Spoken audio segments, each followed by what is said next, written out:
오늘은 주께서 행하신 일을 알 때라는 제목으로 시편 92편을 같이 묵상해 보도록 하겠습니다. 우리 성도님들은 어떤 일을, 특히 이제 회사 같은 데서 어떤 일을 밑에 부하 직원한테 맡기신 경험들이 있을 것입니다. 또는 뭐 꼭 직장이 아니더라도 또 어떤 일을 행할 때, 또 내가 정말 바쁠 때 어떤 사람에게 그 일들을 맡기십니까? 어떤 때 그런 경우가 있는 것 같아요. 직장 다니던 사람들 중에 밑에 이렇게 부사수라든지 또 밑에 부하 직원을 두라고 그러면 싫어하는 분들이 있어요. 왜 그럴까요? 가르치기 때기 때문이죠. 이 이야기를 해도 제대로 못 알아듣고 좀 이렇게 센스가 없는 사람들 때문에 아주 더 오히려 일이 배가가 되는 경우가 있습니다. 필요한 사람을 달라고는 하지만 정작 그 받은 사람이 제대로 일을 못할 때 힘들게 되죠. 그런데 그런 경우에 우리들은 이렇게 사수가 밑에 직원들을 가르치고 또 일을 맡길 때 못하게 그것을 신뢰하지 못하는 이유 중에 하나가 몇 가지가 있을 것 같아요. 하나는 실제로 못하는 경우가 있을 수 있겠죠. 성과가 안 나는 사람들도 있습니다. 또 어떤 경우는 조급해서 그런 경우도 있는 것 같아요. 어차피 나보다 이 사람이 처음 접하는 일이기 때문에 내가 한 10분이면 하는 일을 그 사람은 2시간, 3시간이 걸릴 수도 있습니다. 쉽지 않아요. 얼마 전에도 어떤 분이 여러 가지 일들로 인해서 집안일을 돌봤는데 형제들 간에 좀 다툼이 있었습니다. 그런 이유 중에 하나가 그런 게 있는 것 같아요. 이 사람은 계속 그 일을 맡았으니까 쉽게 하는데 가족들은 이 같은 형제들은 그걸 자꾸 물어보는 거예요. 신숙하지 않은 일을 하니까. 그러니까 힘들게 됩니다.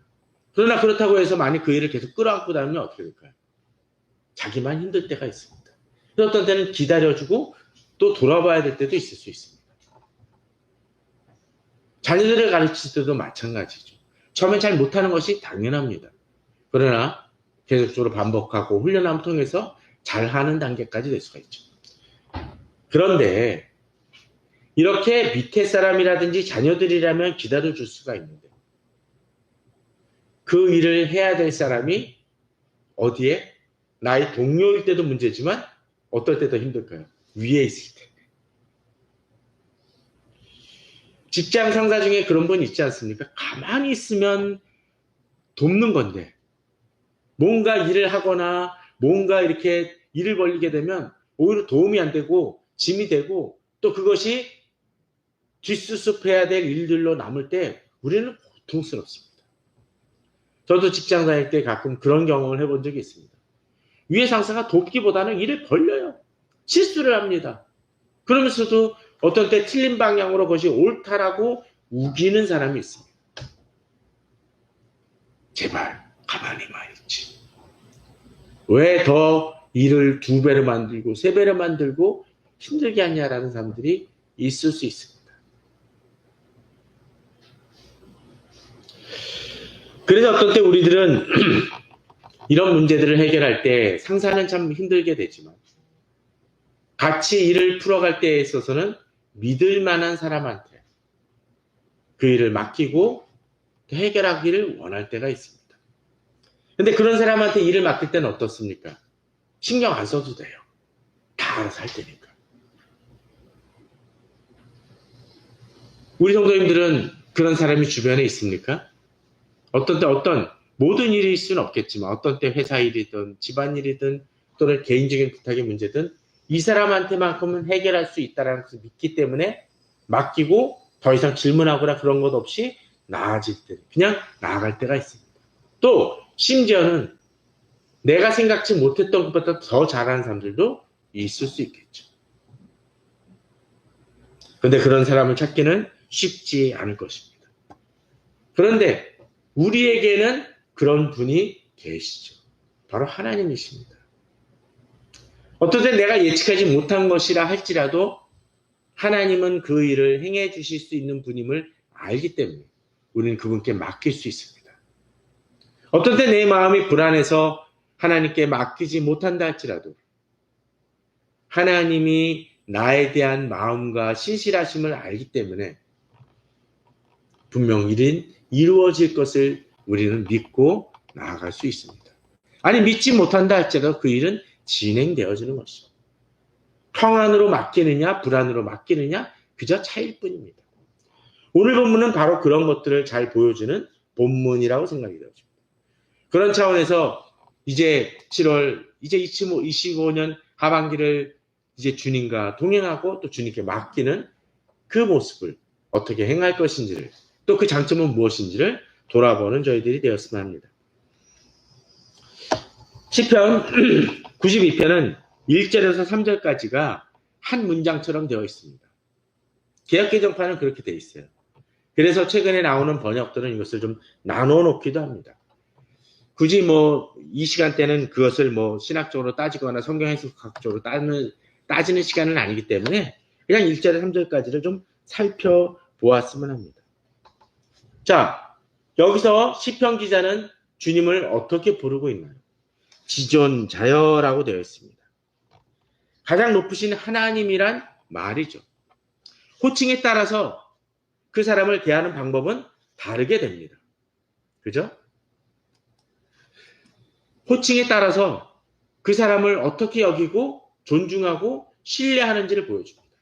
지존자여라는 말은 지극히 높으신 하나님. 바로 그런 의미 정도가 될 수 있습니다. 그 얘기는 뭡니까? 바로 하나님이 어떤 분인지를 알기 때문에 하나님을 신뢰하고 맡길 수 있다는 거죠. 그런데 문제는 이 시대는 그런 것 같아요. 호칭은 그 사람에 대해 내가 어떻게 여기는지를 보여주는 것이지만 실제로 그 사람에게 대한 호칭과 내 마음은 다를 수도 있습니다.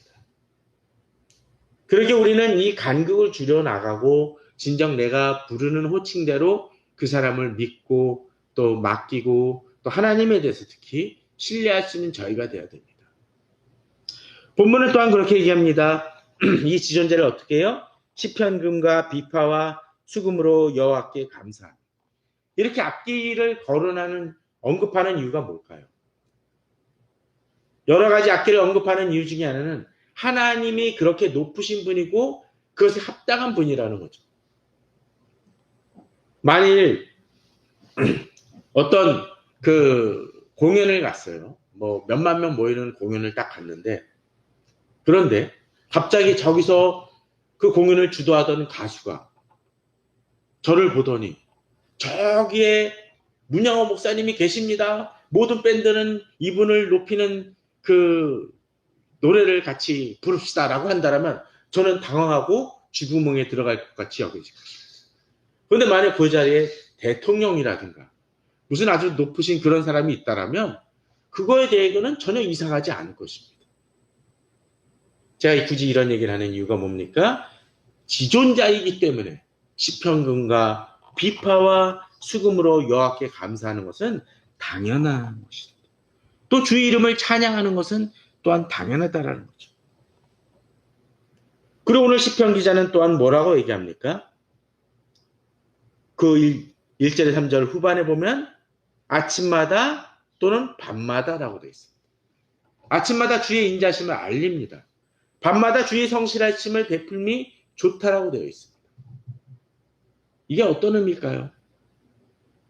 지존하신 하나님이고 그 하나님이 나의 특정한 주일날 예배 시간에만 내게 은혜를 베푸시고 목사님 말씀에 정말 감동을 받아서 아멘이 나옵니다라고 얘기하는 한두 시간이 아니라 나의 삶 전체, 나의 생활 속에서 언제나 역사하시는 하나님을 느낄 수 있기에 바로 그 하나님에 대해서 어떻게 아침마다 주의 인자심을 밤마다 주의 성실하심을 베푸는 미 좋다라고 고백하고 인정할 수 있게 된다는 것입니다.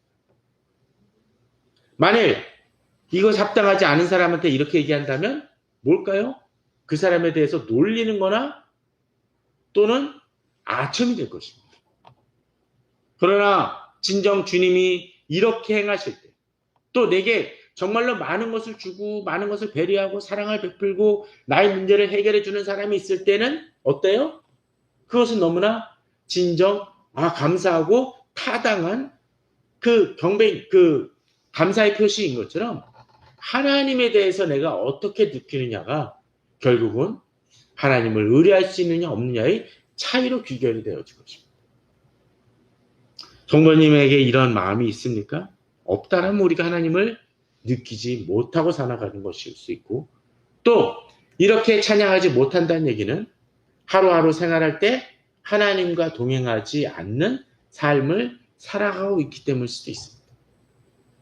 물론 이것이 전도만 하고 뭐 매일 기도만 하고 매 순간 기도만 하는 그런 얘기를 하는 것이 아니라 하나님을 느끼며 하나님과 대화함을 통해서 살아가고 있느냐라는 것이죠.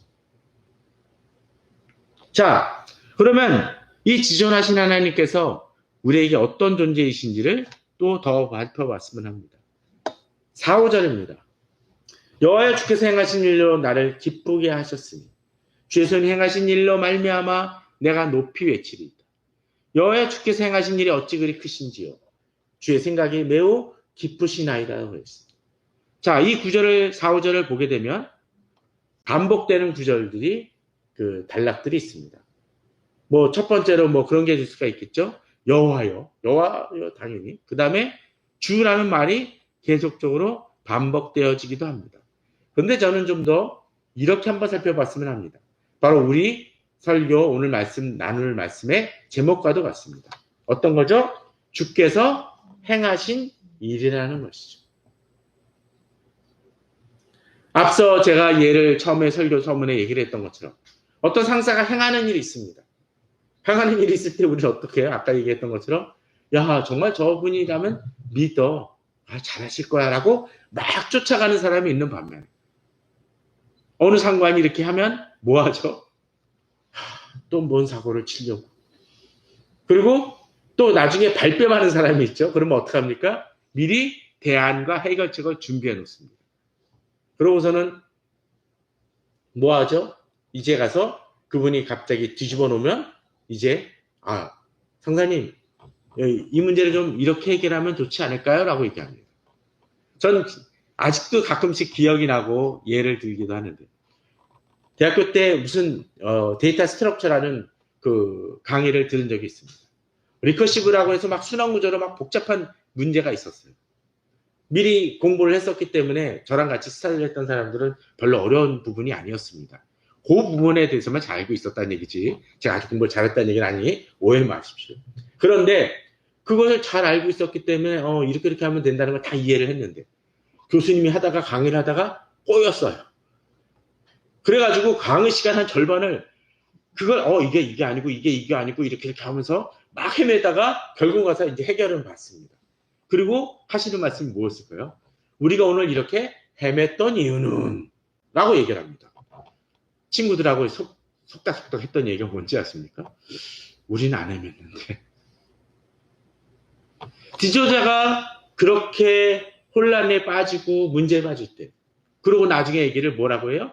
우리가 자기가 짊어져야 될 짐을 지도자라면 당연히 짊어져야 될 짐을 어떻게? 바로 그냥 분산시키고 힘들게 하고 국가의 짐은 어떻게 해요? 나눠줘야 됩니다. 자기가 잘못하는 거 아니죠? 그런데 주께서 행하신 일이라는 그 의미가 무엇인지 우리는 알아야 된다는 것입니다. 그로 인해서 어떻게 해요? 나를 기쁘게 하셨음이라고 되어 있습니다. 또 5절에서는 주께서 행하신 일이 어떻게 해요? 어찌 그리 크신지요 라고 되어 있습니다. 근데 이 비슷한 말이 또 하나 더 있죠. 주의 손이 행하신 일입니다. 역시 마찬가지 같은 의미일 것입니다. 근데 그것으로 인해서 어떡하죠? 내가 높이 외치리이다. 왜 그럴까요? 주님이 행하신 일이 내게 도움이 되고 기쁨이 되고 내게 선한 일이기 때문입니다. 5절엔 특별히 그렇게 얘기합니다. 어찌 그리 행하신 일이 어찌 그리 크신지. 그 얘기는 뭘까요? 내가 잘 이해가 안 될 때도 있다는 것입니다. 그죠? 어찌 그리 크신지요? 라는 얘기는 내가 생각했던 건 요건데 그 이상을 보여주시는 것이죠. 그럴 때 있지 않습니까? 무슨 어떤 책을 보는데 막 손전은 많이 하는데 그냥 별로일 것 같아. 실제로 읽어두면 그 광고보다 더 적을 때도 있겠지만 또 반대의 경우도 있죠. 책을 읽었는데 광고하던 것 그 이상의 너무 많은 걸 줄 때가 있습니다. 와, 어떻게 이렇게 책을 쓰지? 라고 느낌이 들 때가 있어요. 그러나 주님의 일은 그 정도 차원을 넘어선다는 걸 보여줍니다. 그리고 어떻게 돼 있죠? 주의 생각이 매우 깊으십니다. 나의 생각과 다르다는 것입니다. 그러기에 어떤 때 우리가 주님을 신뢰하고 주를 알아갈 때, 어떤 때 우리가 주님을 신뢰한다고는 얘기하지만 그분의 뜻이 무엇인지 불안하고 힘들 때도 있습니다. 우리가 어떤 미래를 바라볼 때도 그럴 때가 있습니다. 미래를 돌아보면, 과거에 지나온 일을 돌아보게 되면 지금 이 자리에 내가 있는 것이 얼마나 큰 축복인지를 깨닫게 됩니다. 그때는 이해 못했어요. 일이 꼬이는 것만 같고 왜 하나님께서 내게 이런 시련을 주는지 고민될 때도 있을지 모릅니다. 갑자기 일이 하나님의 뜻이라고 해서 길을 열어주는데 막히는 듯한 경험을 할 때, 돕는 사람도 없고 나를 이해해주는 사람이 없다고 느낄 때, 오히려 하나님은 다른 방법으로 이미 일을 계획하고 커다란 그림으로 추진하고 있는데 나는 아주 작은 퍼즐 하나로 이게 뭐지? 하나님 왜 내게 이런 시련을 하고 있을지도 모른다는 것입니다. 지금 우리나라 역사를 봐도 좀 그런 것 같아요. 여러 가지 사건들을 보게 되면 어느 것 하나 조금씩이라도 어긋났다면 많은 문제가 발생하지 않았을까라는 생각도 들기도 합니다. 사람들의 삶에 있어서도 그럴 때가 있습니다. 물론 자기 죄와 잘못으로 엉망이 된 사람의 삶이라면 결국 그 죄의 대가를 자기가 치른 것일 수도 있긴 하겠지만, 하나님을 좇는 사람이라면 하나님이 우리에게 역사하시는 일들을 나중에 가서야 깨닫게 될 것입니다. 또 하나님을 좇는 사람이라 할지라도 어떤 때 실패하고 넘어졌다 할지라도 그 실패하고 넘어짐마저도 사용하셔서 주의 뜻을 이루는 일들을 보게 된다. 우리들은 진정 여호와여 주께서 행한 일이 어찌 그리 크신지요 주의 생각이 매우 깊으시다라고 이렇게 고백할 수 있는 우리가 되어야 할 것입니다.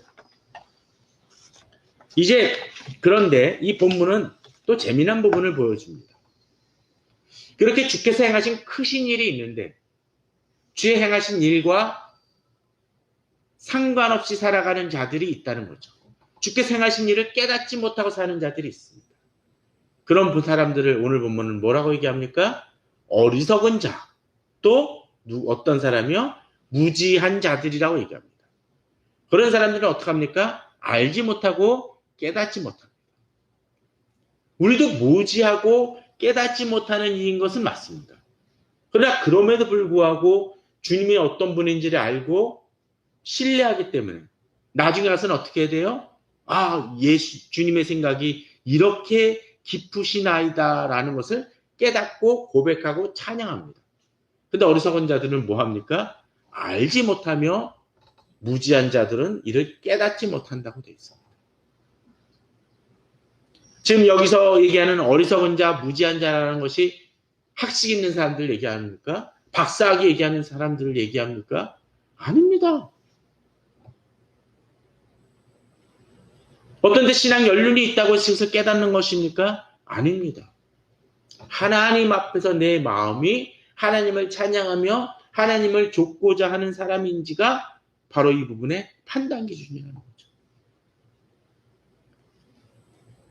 저는 최근에 여러분들을 상담을 하다가 그런 얘기를 가끔 듣습니다.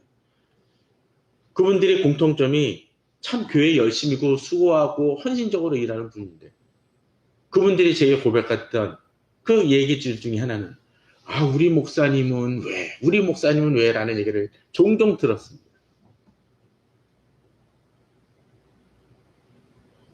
목사임에도 불구하고 성도들의 마음을 알지 못합니다.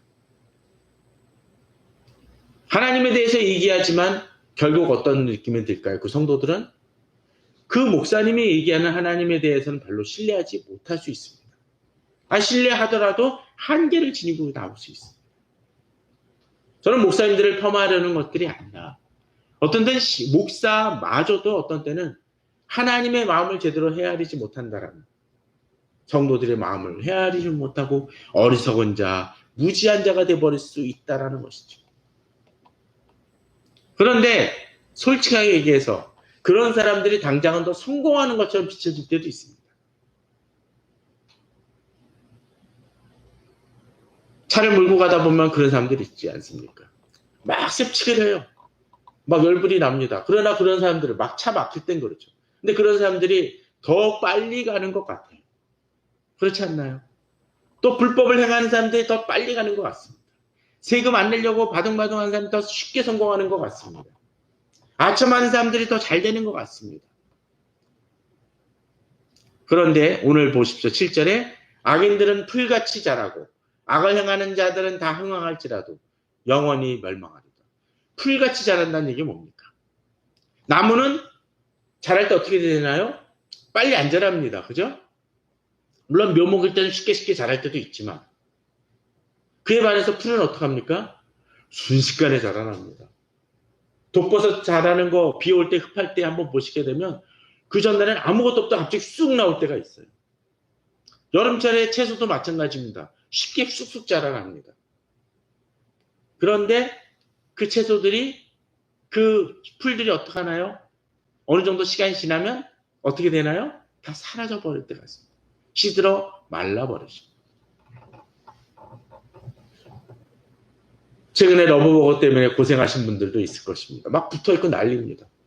뭐 인천에 어디 보니까 완전히 새까맣더라고요. 그죠? 사진 보셨을 거예요. 그런데 지금 보십시오. 오늘 아침에도 나와보니까 러브버거가 거의 보이지 않습니다. 그죠? 물론 어느 지역에서는 아직도 많은 데가 있겠지만 그런 걸 보게 됩니다. 어떤 때는 모든 것을 덮을 것 같이 그런 것들이 존재했었는데 그들의 수명은 길어야 학자들이 뭐라 그러나요? 2주면 끝난다고 얘기합니다. 안개도 마찬가지죠. 자욱이 꼈지만 그 안개가 하루 종일 계속되는 경우 본 적 있습니까? 한두 시간 지나면 그냥 없어져 버립니다. 해가 뜨고 그러면 사라져 버립니다. 악인들이 그러하다라는 거죠. 성경도 하나님도 어떤 이 부분에 대해서 인정을 합니다. 악인이 번성하는 것 같을 때가 있다라는 거예요. 악인들이 다 흥황할 것 같이 보여질 때도 있다는 것입니다. 그런데 본문은 뭐합니까? 영원히 멸망할 것이라는 거죠. 한시이라는 것입니다. 아주 잠깐이라는 것이죠. 그에 반해서 하나님은 어떠하십니까? 주는 영원토록 지존하시다. 하나님과 악인을 대비시킵니다. 악인은 한시적이고 하나님은 영원하다는 거죠. 마치 그런 것 같아요. 저번에 막 먹구름 끼고 그럴 때 산을 좀 보셨는 적이 있습니까? 산을 봤었을 때 그 먹구름을 인해서 산이 좀 가려집니다. 근데 산이 가려질 때 뭐가 가려지나요?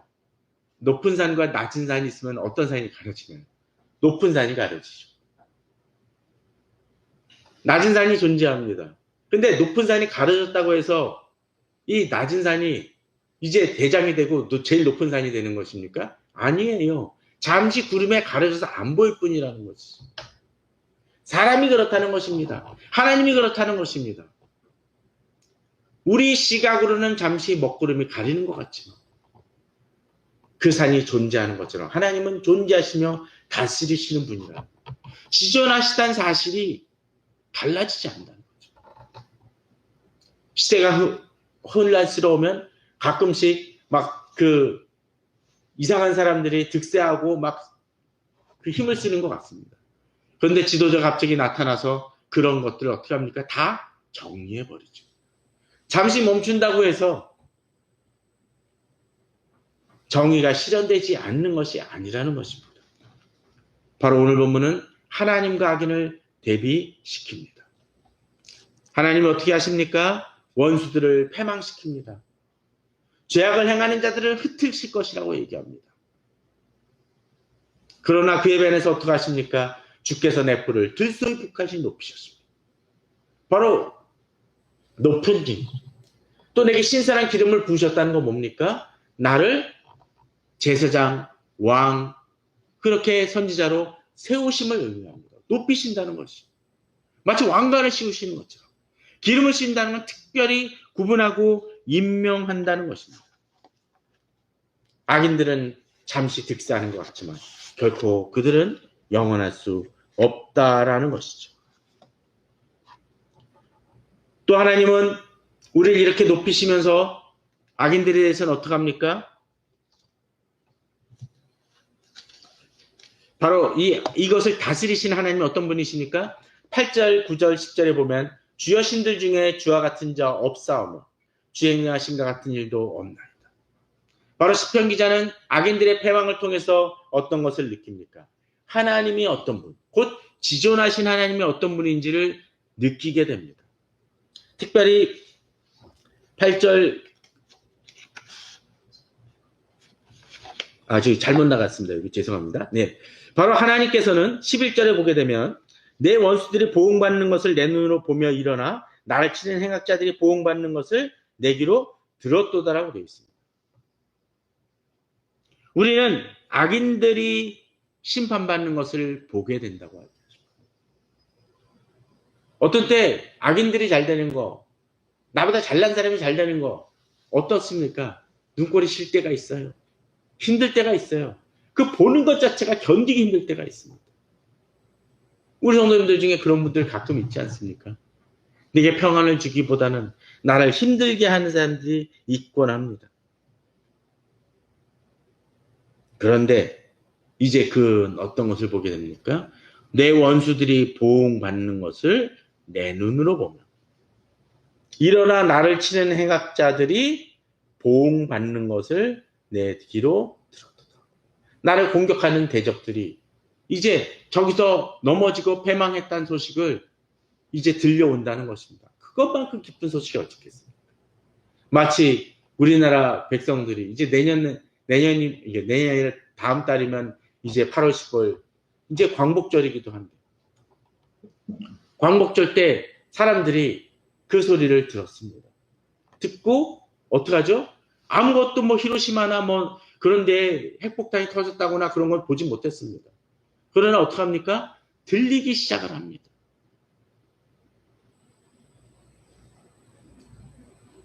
또 그 일본에서 그 라디오 방송에서 일본 그 왕이 이렇게 뭔가 성명을 발표하는데 그 성명이 어떤 것이었나요?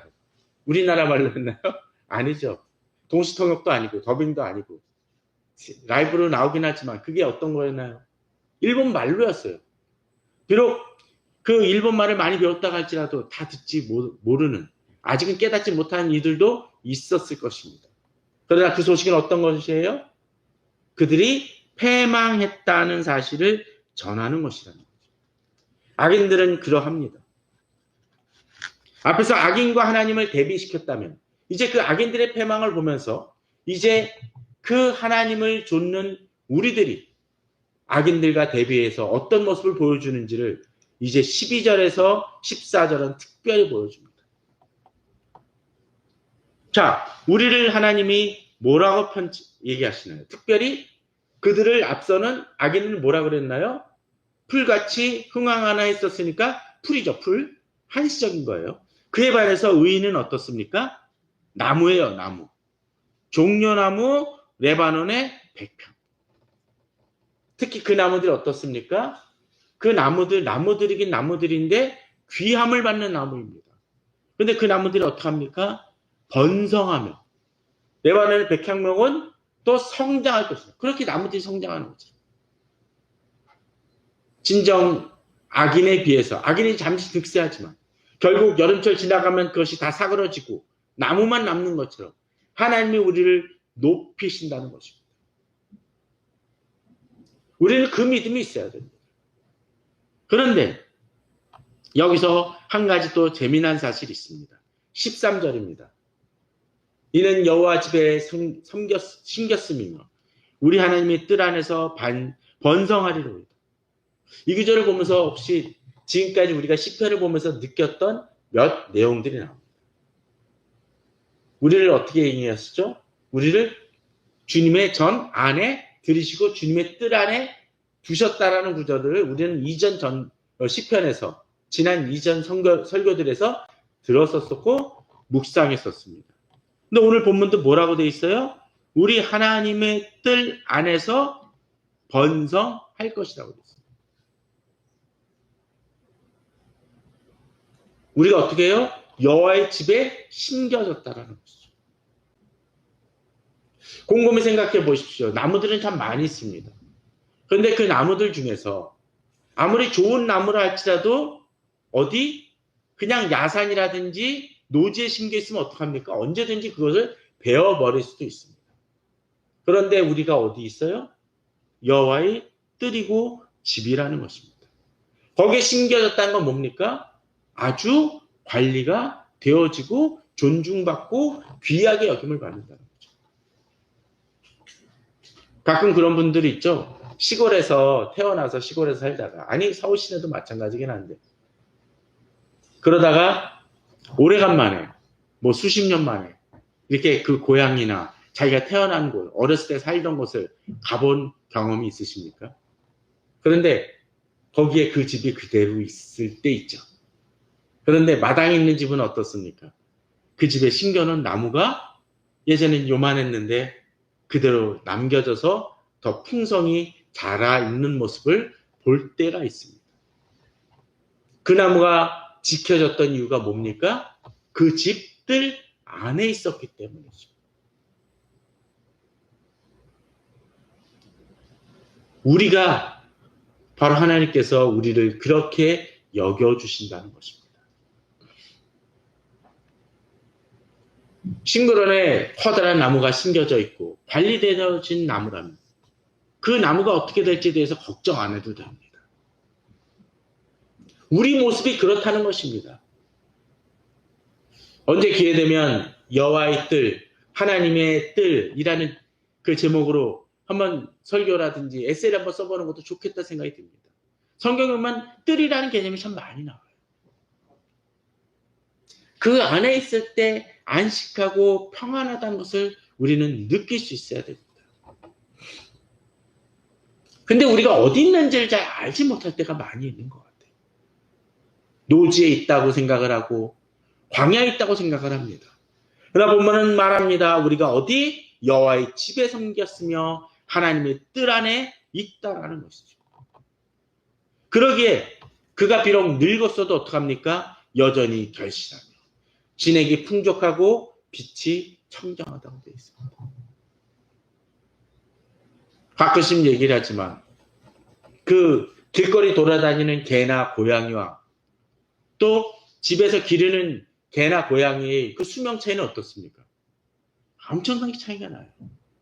지금도 그러한지 모르지만 길거리 고양이는 보통 그 수명이 뭐 3년 정도라고 얘기를 하는 경우 있죠. 3년 정도. 그에 반해서 집에서 기르는 고양이나 개는 어떡합니까? 15년, 20년도 갑니다. 또 그럼에도 불구하고 건강하죠. 본문이 어떻게 되어 있나요? 그는 늙어도 여전히 결실하며 진액이 풍족하고 빛이 청정하며 하나님께서 어떻게 우리의 평생을 주관하시는 분이라는 거죠. 앞서 주께서 행하신 일을 얘기하면서 사람들이 또 그렇게 맡길 만한 사람도 있고 아닌 사람이라고 있다고 얘기를 했는데 우리 성도님들 중에 그런 사람들 있지 않습니까? 처음에 참 잘 대해주고 내게 좋았던 사람인데 어느 순간 망가져가지고 내게 오히려 짐이 되는 사람이 있을 수 있습니다. 가끔 그런 경우도 정말 도와주고 고마웠던 분인데 어느 순간부터 이제 전화 걸면 부담되는 사람이 있을 수 있습니다. 사람은 그래요. 그렇게 힘들고 망가질 때도 있을지 모릅니다. 그러나 하나님은 그렇지 않으시고 나를 돌보시고 나를 확실히 책임져 주시는 분이라는 사실을 우리는 기억해야 될 것입니다. 그러게 우리는 살아가면서 한순간에 낙심하지 않습니다. 왜?